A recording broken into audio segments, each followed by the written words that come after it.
What drives you here? What's your biggest challenge in the organization? What are those aspirations you have? Ready? All right, let's roll. Let's get it. All right, let's get it. Welcome, my Swiss audience, to the LTUI Leadership Exchange podcast. I'm here with Dr. Vic. Not only do you have such experience with the Army, but with big hitters like the Pentagon and the White House. Would you like to speak a little bit on titles? So often we get caught up in all the titles of leadership and being called sir, being called doctor or minister, all these variety of titles that speak to leadership. But I firmly believe that the best and the most important leadership positions I hold in this life, that being a son and that being a father, because that's what I'll be measured against in my dash on this time on earth. And so once through my leadership journey, I was able to identify what my true purpose was, then all the other titles I bear are going to speak for themselves.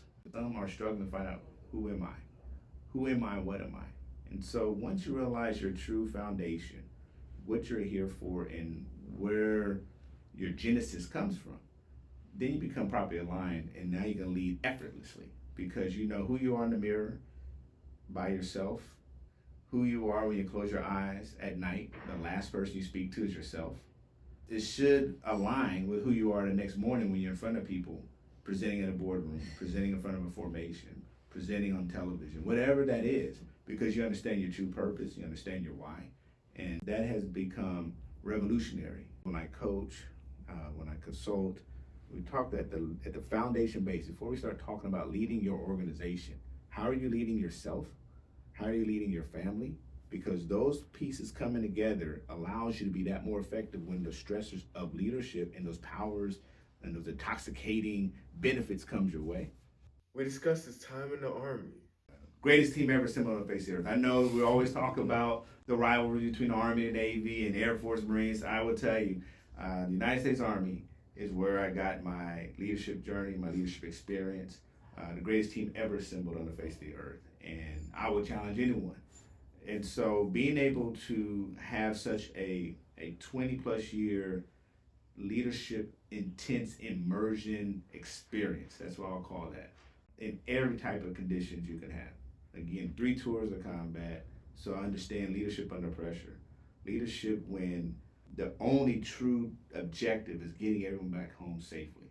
And so what I learned in all 3 of those deployments, yes, it's great to serve my country, but the most important thing, I understand that I may be a senior leader or a team leader, but I'm also a team member. And so wisdom's in the room. Some of the greatest ideals come from those that may not have all the ranking and power. What are some lessons learned from the Pentagon? Again, this is the young me. I felt disgusted because I didn't understand. I'm like, okay, what's going on here? I had this very poor perception and stereotype of civilians, that they couldn't lead, that they're lazy. There's this a lot of misperceptions. And so we're at the food court, and I see the general, and I go to the general. It's about my first or second week there. And I see the general, and he says, "Hey, Vic, how you doing?" I said, "Sir." I muttered through my teeth, and we're in the food, we're in the line. I said, "Sir, how do you work in this environment?" He's like, "What do you mean?" I said, "You know, with all these civilians." He said, "Stop it right there." He said, "I don't care if they have a suit and tie on or a camouflage uniform. Leadership is universal. Everyone's entitled to great leadership. You take that ideal out of your head. That does not belong here, does not belong anywhere. You're going to lead anybody, anywhere. You understand me?" "Yes, sir." What a professional butt chewing that was, but much needed. Because had I not had that butt chewing, the doors of opportunity had opened significantly that would not have opened had I had that same type of stereotype. Then I'm working with the president and first lady staff. And one thing I learned there about, it's the difference between positional authority and relational authority. Yes, I may have been a colonel, but I wore a suit and tie every day. And I had people 15 and 20 years younger than me call me by my name. "Vic, we need you to move that over there. The first lady will need this and the president will need this." They had not served one day in the military. Yet I had to understand the difference between positional authority and relational authority. It goes back to humility and understand, okay, I may have had the title, but right now means nothing because I work for something greater than me. And so when it comes to organizational arrogance, understanding that interpersonal piece, how significant you should show you as a leader and your behaviors in building a culture impacts the strength of that culture. Because if you're not understanding leadership is universal, you're not able to humble yourself and have wisdom and understand wisdom's in the room. You don't have the opportunity to understand the difference between positional and relational authority, and then how do you ship build, how do you lead by scale, then you will create an organizational environment where you will lose some of the best ideas. People will vote with their feet, meaning they will leave, or they'll just vote with their mouth and stop speaking. And so now you have these challenges of dismissiveness. And now you feel that you're the smartest one in the room as the senior leader. And so now you're just missing those ideals, and now you're overconfidence.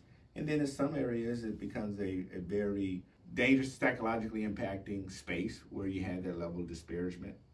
I always said, you have two different things, compliance or commitment. I want you to work out of commitment to the organization, commitment to the mission, even commitment to me, commitment to your teammates, versus compliance. I'm gonna do it because he said so. I'm compliant, I'm doing this because I don't believe in it, I'm just gonna do it. And so that was one of the two things I wanted to make sure I always had. Using a football analogy, my favorite team, the Baltimore Ravens. There's something about a person and a team.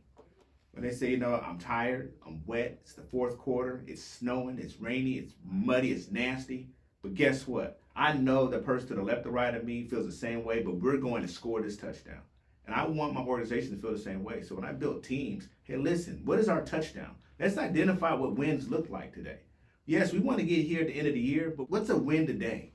And so when we're able to get together from an organizational perspective and identify what is our win, then we're committed. One of the things also that because of relationship-oriented leader, I need to understand the pulse of the organization. What is everyone's motivation? What makes you come here? What do you expect of me as your leader? Because this is what I expect of you. I've seen some organizations that are still performing well, but there's a disconnect. You talk about the communication, where it's so one-way driven. All right, I work for said boss, I work for said leader, and I know what said leader wants from me. But does said leader know what employee wants from them? And when we have that positive and effective discourse and having that conversation, then we understand why we're both here for. So as a relations-oriented leader, I had an opportunity with that organization. I met with every person that worked in my organization, every person, 400 plus people. The first 90 days I assumed command of that organization. All states, I gave 30 minutes to every individual. One, I'm the new person on the scene. But I want to understand, what is your motivation? If you're a king for a day, what would you want? Because now I understand what's everybody serve. What are some of those cultural politics I'm unaware of? What are some of those struggles that someone is really committed to the team, but they're having a challenge here? What is that challenge? I believe that they will respect me more as a leader when I'm leading them through the challenging times versus the great times. And so being able to make sure I'm able to share some of those sensitive topics, but also open up that dialogue. Well, I took over an organization one time, I opened a closet, and it was a graveyard. It was no skeletons, it was poltergeists. We were being haunted from ghosts of Christmas past. And so before I could even establish my vision, my intent, and gain that trust you speak about, I had to exercise some of these demons because we were still being impacted by decisions and personalities and trauma from things that predated me. And so to gain that trust, that's what led me to having those conversations with everybody in the organization. Okay, what is your biggest challenge? What causes you to their motivation to be fragile right now? Being able to do that and identifying some of the things. If you were in charge for a day, what would you do? What's your biggest regret in this organization? What's your biggest disappointment in this organization? What's your biggest disappointment in leaders? And now I'm getting the cheat code. I am understanding they're sharing. Now the question is, what do I do with the information? That's either a trust building or a trust breaking opportunity. Because they took the time to say, wow, he actually asked, he's interested in how my day-to-day living in this organization is. What's he gonna do with it? Because now I'm writing a check and I want them to cash it. What are some of the challenges that lay the groundwork for organizational arrogance? Let me see the last 5 years of employee engagement surveys. I said, wow, you see, they have shared, but it went from 80% to 20%. You know what this 20% says? They just don't want to, they're tired of doing surveys. No, they're tired of telling you how they feel and you're not doing anything about it. So let's not, either you're going to ask them how they feel and then come back and report back, or just don't do it. because they showed you over time they were trying to believe that this mattered when they fill in the bubble sheet, only to the point now it doesn't. And so we start seeing those things. What are those creative ways, again, to build trust? Being interested versus interesting, having a spirit of curiosity so you can ask those powerful questions, not the why questions. Why focuses on feelings. What focuses on facts? What drives you here? What's your biggest challenge in the organization? What are those aspirations you have? Okay, wow, this person, the colonel, the doc is really interested. Yes, because I want you to spend no 40 hours a week here enjoying and being committed to the cause. I don't want you taking the other 40 hours home with you, worrying and upset and looking for new jobs on LinkedIn or what have you, because there's something happening that's inconsistent with what I'm saying from my seat and what you're seeing at your level. The discovery of organizational arrogance. On my last 2 years of my doctoral program, and my dissertation chair, who eventually became my dissertation chair, Dr. Andy Wood, at this time he's my instructor for a class called a followership. And so I remember on the phone speaking with him. He says, Vic, hey, about 2 years away, about that time to start thinking about your dissertation. What are you thinking about? So I said, oh, sir, I came from the Pentagon, and I'm thinking about I can do something about leadership at the highest levels, or talk about the war and leadership under pressure, all these tactical military things. And then I said, then there's this other thing I'm witnessing at my job. He said, okay, what's going on? I said, I've worked, and I've been in the Army, 18 years, 16 years now. And I said, I'm in this environment where we have a lot of senior officers, and we're putting information forward and it's getting dismissed, or we're getting ridiculed. People don't feel safe to speak up as much when they're seeing, areas of opportunity, but are getting shut down, or watching their peers get shut down. The boss has this arrogance to him, and then the senior leaders has arrogance to them, where they're just overconfident in things that they've done before or how they display it. And it is creating a challenge for communication. My peers and I are talking, and we're trying to work through these things, but we don't feel comfortable around this table. We come here with all this experience, yet it's negated. So now it's contradicting against what I saw that first tour of Iraq. Wisdoms in the room. You have we were by name selected for this high valued organization, and now people are getting negated from what the insight, or ridiculed. Okay, where would that come from? Where would you say that? They're providing input on the resources that may create a challenge to execute a mission. And so after a while, I told Dr. Wood, I said, it's just this arrogance, and I'm describing that environment. I said, it's like organizational arrogance. It's just, ugh. He says, interesting. He says, Vic, I've been in the field of leadership for about 20 years as a doctor in leadership.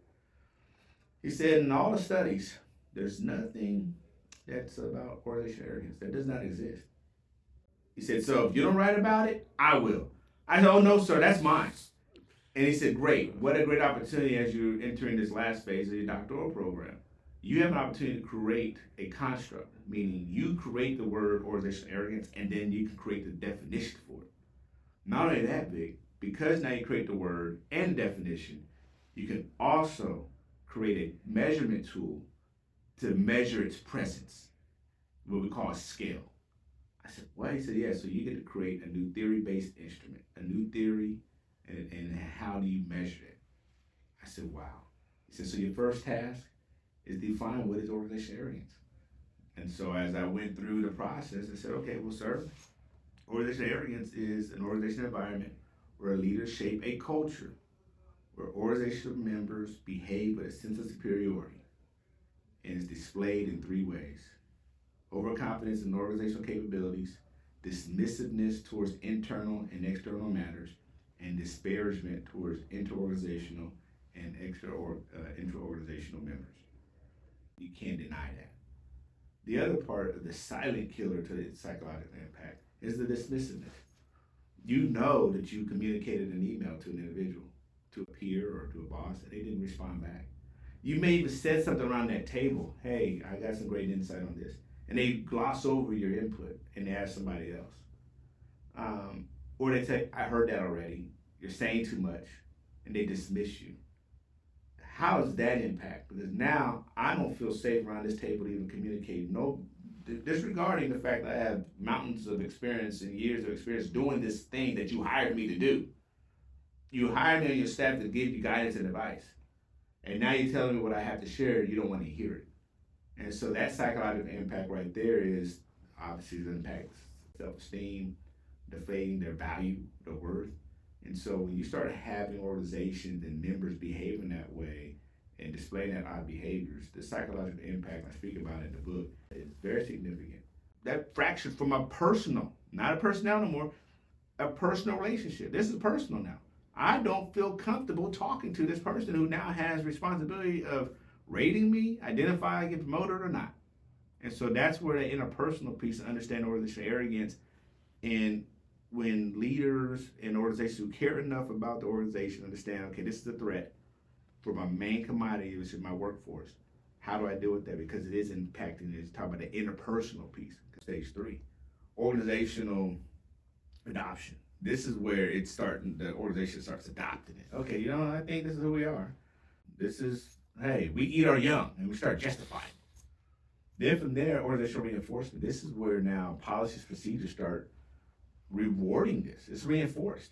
If we understand that this leader is behaving inappropriately or unethically or there's some malbehaviors, they still got promoted. Okay, but employee B over here has done everything right, shows up on time, treats people right. They're not getting rewarded. They're not getting promoted. This one is. So now, the system now, organizational reinforcement, is now reinforcing this behavior. So now employee B, C, and D says, okay, listen, I got a decision. I'm trying to feed my family. I understand me being a relations-oriented, even task-oriented leader is getting the results, but it's not getting me paid. All these topics and more are available with the full episode under the LTUI Leadership Exchange podcast subscription. Make sure to tune in. And always, check out the book, Organizational Arrogance by Dr. Vic at bookdrvic.com.